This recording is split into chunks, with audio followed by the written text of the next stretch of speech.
Spoiler warning, okay? We're going to talk real quick about the Suicide Squad game leaks.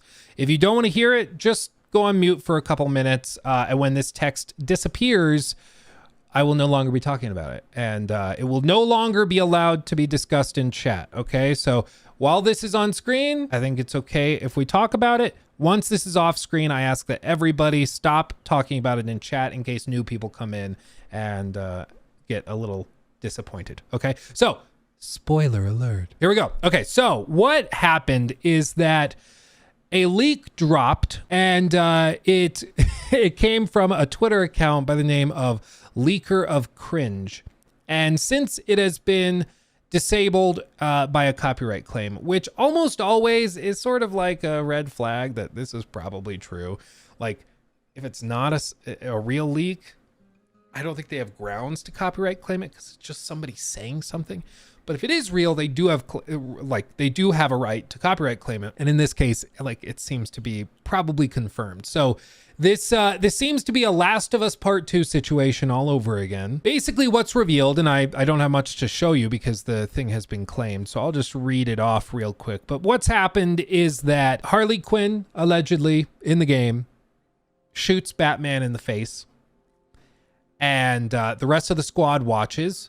And specifically what was leaked was like a leaked audio selection that kind of demonstrated that this would happen. What makes this all the more frustrating for fans is that Batman in this game is played by Kevin Conroy. If you don't know Kevin, well, Kevin is, he's recently passed away. It was cancer. I don't remember what kind of cancer it was, but he passed away from cancer after a long, hard fight with it.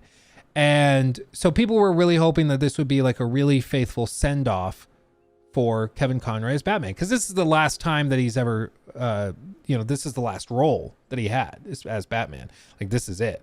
So people were hoping this would be like an honorable send-off. Apparently it ends with Batman being shot in the face and killed. Now, on the one hand, here's the deal. Okay, here's the thing. I'm going to just be honest with you.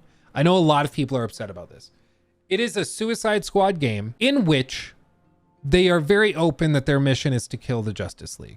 It's in the title of the game. I mean, it's Suicide Squad, kill the Justice League. It's kind of the whole point. I wouldn't be surprised if they do some time travel BS to like undo everything at the end of the game or some crap like that so that they can set it up for another spin-off game or something, especially because Warner Brothers recently came out and said that they're not done with the Arkham games. So I wouldn't be surprised if they come up with some way to undo it all, but none of this is really surprising to me. Like, I hear this and I'm like, okay, well, whatever. Like, it's really not that big of a deal to me. However, people are allegedly very, very disappointed. But again, it's in the title of the video game, okay? Like, if they kill Superman somehow, I'm not going to be shocked or super offended. It's called Kill the Justice League. Like, what are we doing? It's just, I understand that people are perhaps frustrated, and it's maybe not the best send-off to somebody recently deceased who's playing the role, but when he took the role, he understood what the story was, accepted the role, and he did pass away, but he took on this role willingly and decided to participate. And so, he, I'm sure, was very proud of his performance in this. So I don't think we should be ashamed for him or offended on his behalf. He took the job. Like, he knows knew the full story when he took the job and performed it. So he knew what he was getting into more than we do right now. We have a leak about one thing that they're probably going to retcon and like chicken out of with time reversal crap. So I'm not too worried about this. I understand why people are upset about it. And honestly, at this point, it's just more fodder for people to be used to be upset about Suicide Squad Kill the Justice League. People have asked me a lot if I've played the alpha, which happened maybe 2 weeks ago. And here's the thing. If I did play the alpha, I wouldn't be able to talk about it. Nobody's allowed to talk about it if they played the alpha, but people still do. So if I did play it, I wouldn't be able to talk about it. And if I did not play it, I would just tell you that. Okay? So having said that, I, of course, have strong opinions on Suicide Squad Kill the Justice League. I've made a handful of videos about it. I've talked about it ad nauseum. We've been through all of this. And, I think my stance is the same as it's been for months, which is just that as a Rocksteady fan, this is not the game I wanted. There's still probably an audience for it. There's people that like looter shooters that are going to probably have a great time with it, I'm sure.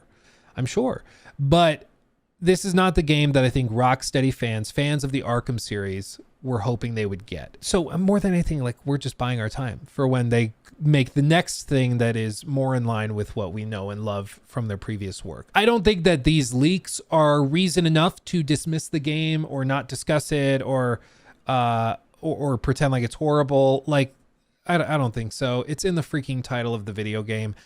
There's nothing really that surprising here. The game can still be great even with these narrative leaks. The game could be horrible with these narrative leaks. Who knows which way it will land. But this is a game that is going to be made or broken based off of the gameplay, I feel. Primarily because that's what it's been built around. It's built around the system of a looter shooter with a battle pass system, with all of these weapon crafting components and stuff. And it might end up being great. I have a feeling a lot of people are going to burn out on it real quick, but time will tell. It's approaching quickly though. We're on our way. We're on our way very quickly. Suicide Squad is basically just phase 4 from the MCU. Yeah, I mean, kind of. It's just, with all this, I'd like to discuss it more openly. I hope they do an open alpha or open beta. I think that would be really beneficial where everybody can talk about it. Because right now, the only stuff that's getting out are leaks, which is not good for anybody because leaks can be very, very misrepresentative of the final product. A great example is The Last of Us Part 2, which had similar narrative leaks as this, including a lot of BS. If you guys remember, the original leaks with The Last of Us Part 2 were that Abby was trans, Abby killed Joel, you play the majority of the game as Abby. Like, all of these were leaks that caused people to freak out. And parts of them were true. Parts of them were warped and distorted, and other parts were flatly false. And so you just never really know what you're getting because it's not coming from an official source because they're locking all of the information down. And in this case right now, people who have played the alpha, some of them are coming out and just being like, oh, I love the game. It's great. I love it dearly. I saw that on Twitter. People are like, I played the alpha and I can't say much, but let's just say I made my pre-order. That right there broke your NDA. You're not allowed to discuss it, how it made you feel, or any impact it had. You just broke the NDA, you dumbass. Same thing if I say, well, I can't talk about the alpha, but let's just say I canceled my pre-order. That right there, you just communicated that. Like, so stupid. So with all of this, I think they should just do an open thing where people can play it, talk about it, and maybe they give it to some big streamers to play it, kind of like Skull and Bones, let people see it themselves and make up their minds. I think that if the game is good, that will do a lot more, I think that would do a lot more than an alpha where everybody has to pretend like they didn't play it and that they don't have strong thoughts. One of the cringiest things I saw though was a developer from Rocksteady that was like, wow, now that the alpha is out, everyone who is criticizing the game is real quiet. They don't have much to say now. It's like, bro, because if they played it, they're under NDA and can't talk about it. Like, what are you talking about? It's like, if a politician pays off like his mistress and makes her sign all this paperwork that she can't disclose their illicit affair. And then he's like, wow, all of a sudden she's got nothing to say. It's like, yeah, that's kind of the whole point of what you did. Like, yeah, she can't talk about it. Like, this is not surprising to anybody at all. And it does not prove your point, sir, at all. It doesn't prove that you're in the right all of a sudden. It just proves that you shut them up with legal paperwork and crap. So I think they should open up the floodgates, let the free open discourse carry things through. And if the game is great, it will stand on its own 2 feet and it'll be awesome. And we'll have another great game to play in the spring. If it's terrible, gamers will have fun with it. And you better believe we're all going to be here for it. So I think that does about wrap it up for the Suicide Squad discussion. He took my thing.